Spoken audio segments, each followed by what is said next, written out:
police force today. Its feet hurt. Well, what can I do for you? We got a lunch special. It's lobster roll, coleslaw, No fried sale, potatoes. Maggie. I'm looking for Burke Devlin. You haven't seen him, have you? Why? Well, I haven't seen him since he came to town. I'd like to say hello, that's all. Did you try his hotel room? He's not there. You haven't seen him, have you, Maggie? Well, a couple of hours ago. Not since. Did he say where he was going? Nope. Mr. Carter, do you always go around chasing people just to say hello? If he comes in, Maggie, tell him I'm looking for him, all right? I'll be in the hotel lobby. Mr. Carter, would this have anything to do with that automobile accident? I'll be in the lobby.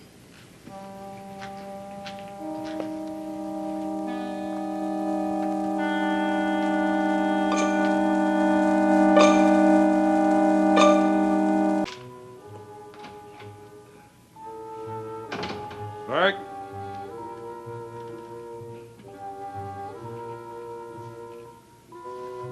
How are you, Burke? Jonas Carter. It's good to see you again. Thanks. How have you been? Still keeping the peace? Not much to do except sit behind a desk, Burke. How are you enjoying your stay in Collinsport? Having a ball.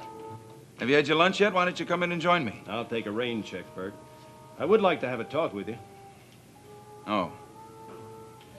Well, why don't you come in the restaurant and watch me eat, then? I'd rather talk in your room, Burke. Sure.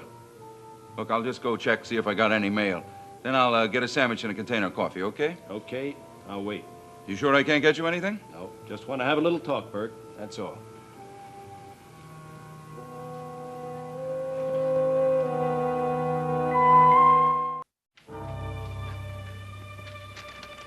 You sure you're not hungry? I'd be glad to split this with you. I'm fine, thanks. I don't think they've changed the furniture in these rooms for 20 years. Hell, I wouldn't know. When I left town, I couldn't even afford a broom closet in this hotel. You've done pretty well for yourself, haven't you, Burke? You want to talk about the accident, don't you? That's right. I had nothing to do with it, you know. I don't know anything yet. I'm going to find out. Well, if you talk to Roger Collins, he'll tell you I tried to kill him. But you didn't. Look, I'm a peace-loving man. I came back to Collinsport for a visit, not to tamper with somebody's brakes. You've changed your tune from 10 years ago, Burke. You remember, huh? That's what I get paid for. I remember a young man who was committed for attempted manslaughter. I remember what he said when the jury brought in the verdict. I really blew my top, didn't I? Quote, "I'll get you, Collins, no matter what I do. You'll be sorry you ever took that witness stand, etc., etc." You threatened to kill him, Burke. And I would have done it 10 years ago. Not today. No grudges? Well, I wouldn't say that exactly. But I don't want to kill him.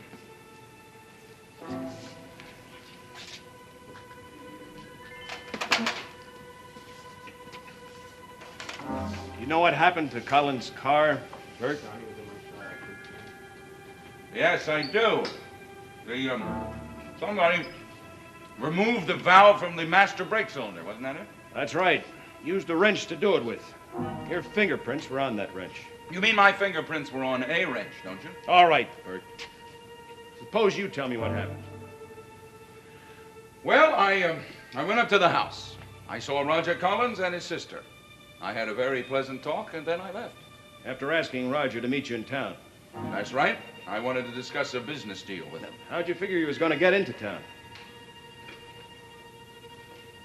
Drive, of course. Well, after inviting him to drive into town, you left the house. Then what? Then I went into the garage. Why? Well, I've been thinking about buying a car. I knew Roger Collins had a car, and I wanted to look at it. That's going to sound mighty peculiar on the witness stand, Burke. We'll never get to the witness stand, and you know it. I don't know anything yet. Go on. Well, I was looking over his car. I even opened the door and got behind the wheel to see how it felt. That's when I noticed the wrench. So you just picked it up just to keep Roger's car nice and neat and clean, huh? Have you ever sat on a wrench, Mr. Carter? Sure, I picked it up.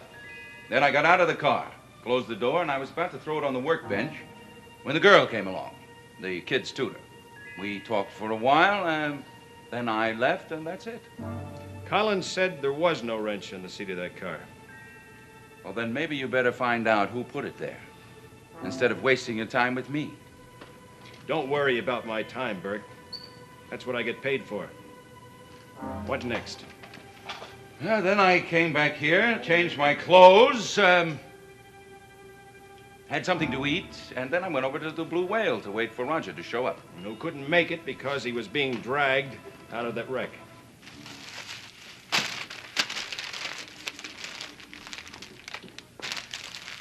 Mr. Carter, I've taken lots of risks since I left this town. That's how I made my money.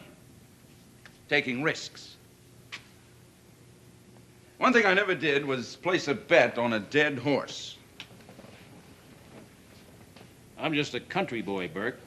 You'll have to translate that one.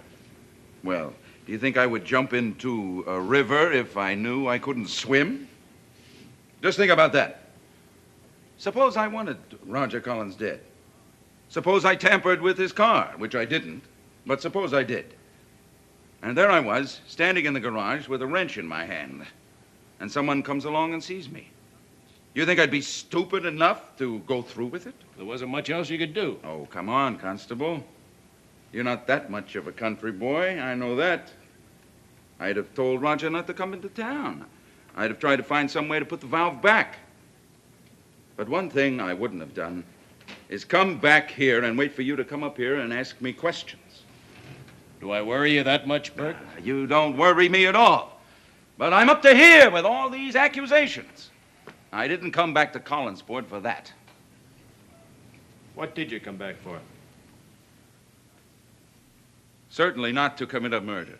That's no answer, Burke. You told me why you didn't come back. I want to know why you did. Miss Stoddard, having you drop up here like this was Burke's idea, not mine. I see no reason in involving you in any of this. We all need our evidence, Mr. Carter. You have your fingerprints. I have Carolyn. I don't understand. Mr. Carter and I were discussing the reasons I came back to Collinsport. I told him it was a pleasure trip. It had nothing to do with harming your family. As a matter of fact, I didn't expect to see your family at all. You were there. Sure, I was there. But the idea was not my own. Ask Carolyn. Now, she's a member of that family. That family that I'm supposed to be planning to ruin. Do you think she would lie for me? Would you, Miss Stoddard? Certainly not. Carolyn, just before you took me up to Collinwood, did you come here to see me? Yes. Had I asked you to come? No.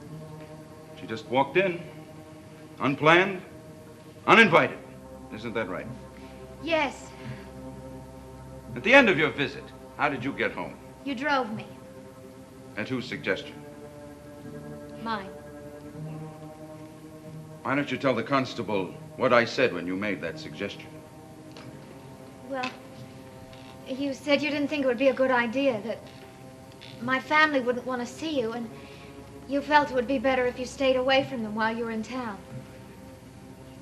But I did go up to Collinwood with you, didn't I? As Mr. Carter says, I was there. Why don't you tell him why I went with you? I insisted. I said I wouldn't leave unless you went with me. I wish I'd never asked you. At the moment, so do I. No master plan, Mr. Carter. Carolyn insisted I go up to Collinwood, and that's the only reason I went. Not to try to harm Roger Collins. Well, it's all very neat, Bert. It doesn't prove a thing. Neither does anything that you have. Look, I came to Collinsport for a visit, period. And right now, I wish I could get out of here as fast as I could. Well, I wouldn't go away for a while if I were you.